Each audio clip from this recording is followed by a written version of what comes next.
दबा दें ताकि हम जो भी वीडियो डालें आप तक पहुंचती रहे। पीएम मोदी ने आधार जैसा प्रॉपर्टी कार्ड किया लॉन्च, कहा आत्मनिर्भर भारत अभियान की दिशा में बड़ा कदम। जी हां, प्रधानमंत्री नरेंद्र मोदी ने स्वामित्व योजना की शुरुआत की। इस योजना के तहत मालिकों को उनकी संपत्ति के मालिकाना हक के आधार पर उनके प्रॉपर्टी से जुड़े हुए कार्ड भौतिक तौर पर उपलब्ध कराए जाएंगे। कार्यक्रम का आयोजन वीडियो कॉन्फ्रेंसिंग के जरिए किया गया। योजना की शुरुआत करते हुए पीएम मोदी ने कहा कि आज जिन 1 लाख लोगों को अपने घर का स्वामित्व पत्र मिला है, जिन्होंने अपना स्वामित्व कार्ड डाउनलोड किया है, उन्हें मैं बहुत बहुत बधाई देता हूं। उन्होंने कहा कि आज आपके पास एक अधिकार है, एक कानूनी दस्तावेज है कि आपका घर आपका ही है, आपका ही रहेगा। ये योजना हमारे देश के गांव में ऐतिहासिक परिवर्तन लाने वाली है। उन्होंने कहा कि आज हरियाणा, कर्नाटक, मध्य प्रदेश, महाराष्ट्र, उत्तराखंड और उत्तर प्रदेश के हजारों परिवारों को उनके घरों के कानूनी कागज सौंपे गए हैं। पीएम मोदी ने कहा कि अगले 3 से 4 सालों में देश के हर गांव में हर घर को इस तरह के प्रॉपर्टी कार्ड देने का प्रयास किया जाएगा। 23 राज्यों और 8 केंद्र शासित प्रदेशों ने सरकारी नौकरियों के लिए खत्म किया इंटरव्यू। जी हां, केंद्रीय मंत्री जितेंद्र सिंह ने कहा कि अब तक 23 राज्यों और 8 केंद्र शासित प्रदेशों में सरकारी नौकरियों में भर्ती के लिए साक्षात्कार समाप्त कर दिया गया है।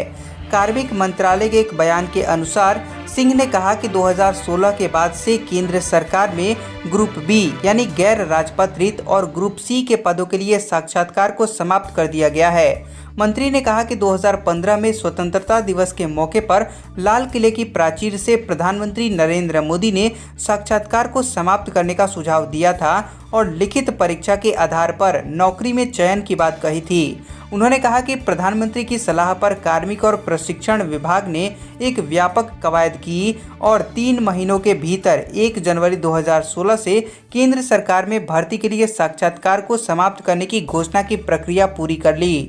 उन्होंने कहा कि महाराष्ट्र और गुजरात जैसे कुछ राज्य इस नियम को लागू करने के लिए तत्पर थे, लेकिन कुछ राज्य इसे समाप्त करने के अनिच्छुक थे और नौकरियों के लिए साक्षात्कार कराना चाहते थे। सिंह ने इस बात पर संतोष व्यक्त किया कि राज्य सरकारों को काफ़ी समझाने और बार बार याद दिलाने के बाद आज जम्मू कश्मीर और लद्दाख सहित भारत के सभी 8 केंद्र शासित प्रदेशों और देश के 28 राज्यों में से 23 में साक्षात्कार कराना बंद है। बिहार चुनाव में पीएम मोदी समेत 30 बीजेपी नेता करेंगे प्रचार, लिस्ट में तेजस्वी सूर्या का नाम नहीं। जी हां, बिहार विधानसभा चुनाव के लिए भारतीय जनता पार्टी ने स्टार प्रचारकों की लिस्ट जारी कर दी है। बीजेपी ने बिहार चुनाव में अपने 30 वरिष्ठ नेताओं को प्रचार में उतारने की योजना बनाई है।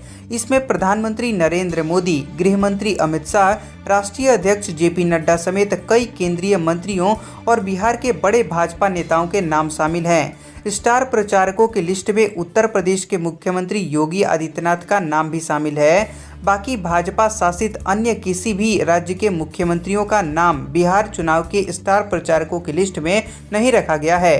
तो वहीं लिस्ट में एक और नाम न होना चौंकाता है। बिहार चुनाव के ऐलान के बाद दक्षिण भारत के युवा नेता तेजस्वी सूर्या को भी बीजेपी बिहार दौरे पर लाई थी, लेकिन स्टार प्रचारकों में तेजस्वी सूर्या का नाम शामिल नहीं है। बीजेपी के तरफ से विधानसभा चुनाव के स्टार प्रचारकों की लिस्ट जारी की गई।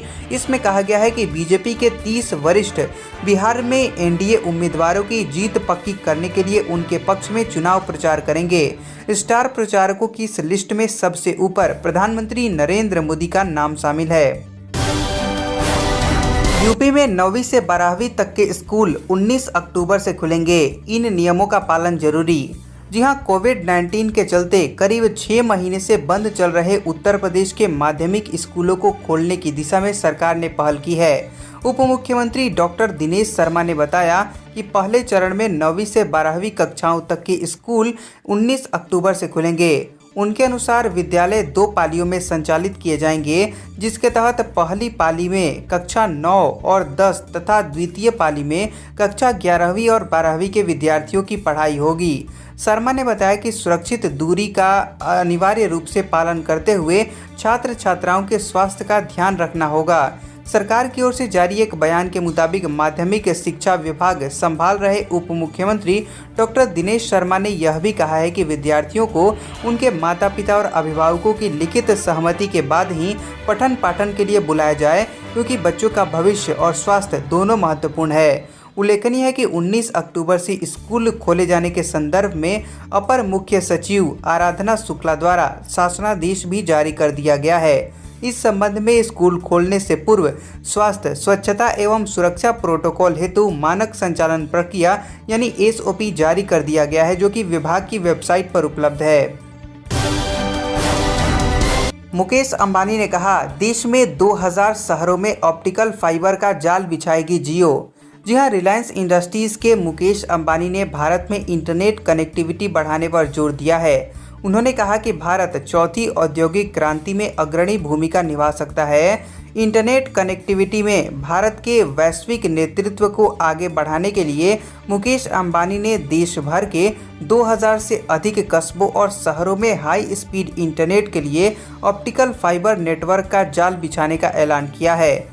आपको बता दें कि रिलायंस इंडस्ट्रीज के मुखिया और अरबपति कारोबारी मुकेश अंबानी ने कहा कि भारत को ऑप्टिकल इंटेलिजेंस के मामले में विश्व लीडर बनाने के लिए यह सही समय है और हमारे पास उपकरण भी है। उन्होंने कहा कि हमें विश्वास है कि सरकार डेटा सुरक्षा और गोपनीयता के लिए नियामक ढांचा पेश करेगी।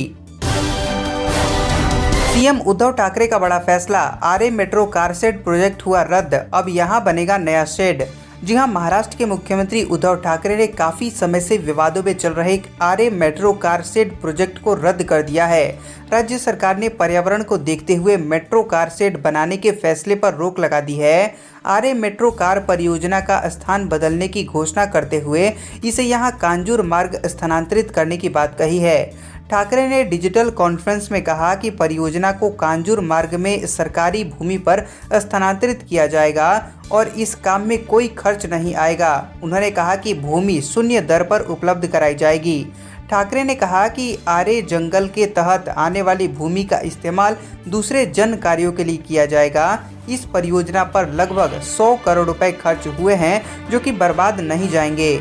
मुख्यमंत्री ने कहा कि पहले सरकार ने बताया था कि आरे वन भूमि 600 एकड़ की है, लेकिन अब इसमें संशोधन करके बताया जाता है कि यह 800 एकड़ की है। आरे वन में आदिवासियों के अधिकारों में हस्तक्षेप नहीं किया जाएगा। बिहार विधानसभा चुनाव को लेकर बिहार के गया में जनसभा कर जेपी नड्डा ने किया बीजेपी के प्रचार का आगाज। कहा, पीएम मोदी ने बदली राजनीति की संस्कृति। जी हां, जैसे जैसे बिहार विधानसभा चुनाव की तारीखें नज़दीक आ रही हैं, राजनीतिक सरगर्मियां तेज होती जा रही हैं। इसी कड़ी में बीजेपी के राष्ट्रीय अध्यक्ष जेपी नड्डा बिहार के गया में चुनावी रैली को उन्होंने संबोधित किया। बीजेपी अध्यक्ष ने कहा कि आने वाला भविष्य बिहार का है। पीएम मोदी ने चुनाव की संस्कृति बदल दी है। अब जाति के बजाय रिपोर्ट कार्ड के आधार पर वोट मांगा जा रहा है। उन्होंने कहा कि जमीन का स्वामित्व मिलने से किसानों का फायदा हुआ है। कोरोना के समय में सोशल डिस्टेंसिंग के साथ काम करना कठिन है, पर हमने इसे पूरा करना है। नड्डा ने नाम लिए बगैर राष्ट्रीय जनता दल के सुप्रीमो लालू प्रसाद यादव पर हमला बोलते हुए कहा कि जो नेता जयप्रकाश नारायण के आशीर्वाद से जनता पार्टी के राजनेता बने, 3 बार मुख्यमंत्री बने, वो आज कांग्रेस को गले लगाकर चल रहे हैं। प्रवासी कामगारों को शहरों में सस्ते किराए पर मिलेंगे मकान, सरकारी तेल कंपनियां करेंगी निर्माण। जी हां, तेल मंत्रालय ने सार्वजनिक क्षेत्र की तेल कंपनियों से कहा है कि वे प्रवासी कामगारों को किराए पर देने के लिए 50,000 घरों का निर्माण करवाएं। कोरोना संक्रमण जैसी महामारी के कारण लगाए गए लॉकडाउन के दौरान लाखों कामगारों के गांवों को पलायन कर जाने के बाद सरकार ने किफ़ायती किराए के आवास की योजना बनाई है। इसी योजना के तहत तेल मंत्रालय ने आवासों का निर्माण कराने को कहा है। इस संबंध में आयोजित बैठक में शामिल हुए 3 अधिकारियों के मुताबिक मंत्रालय ने अपने अधीन सरकारी तेल कंपनियों से अपनी जमीन पर घरों का निर्माण करने को कहा है। Indian oil corporation limited, Hindustan petroleum corporation limited, Bharat petroleum corporation limited और गेल इंडिया लिमिटेड और oil and natural gas corporation तेल मंत्रालय के अधीन काम करती है। अधिकारियों के मुताबिक तेल मंत्री धर्मेंद्र प्रधान ने सभी कंपनियों से घरों के निर्माण का प्लान लाने को कहा है। अब हम अगले 24 घंटों के दौरान देश भर के संभावित मौसम पूर्वानुमान के बारे में बता रहे हैं। अगले 24 घंटों के दौरान तटीय आंध्र प्रदेश में मध्यम से भारी बारिश होने की संभावना है। राज्य के तटीय भागों में तेज हवाएं चलने और मूसलाधार वर्षा होने की भी संभावना है। अंडमान और निकोबार द्वीप समूह, दक्षिणी तटीय ओडिशा, विदर्भ, मराठवाड़ा, मध्य महाराष्ट्र, कर्नाटक, तेलंगाना, तमिलनाडु, रायलसीमा और केरल के कुछ हिस्सों में हल्की से मध्यम और एक दो स्थानों पर भारी बारिश देखने को मिल सकती है। आंतरिक ओडिशा, गंगीय पश्चिम बंगाल, छत्तीसगढ़ के मध्य और दक्षिणी भागों, दक्षिणी मध्य प्रदेश, कोंकण और गोवा, लक्षद्वीप और पूर्वोत्तर भारत के कुछ हिस्सों में हल्की से मध्यम बारिश की संभावना है। महाराष्ट्र से सटे हुए दक्षिणी गुजरात में एक दो स्थानों पर हल्की बारिश हो सकती है। दिल्ली, राजस्थान और मध्य प्रदेश के अधिकांश हिस्सों सहित पश्चिमी हिमालय के पर्वतीय राज्यों और उत्तर पश्चिमी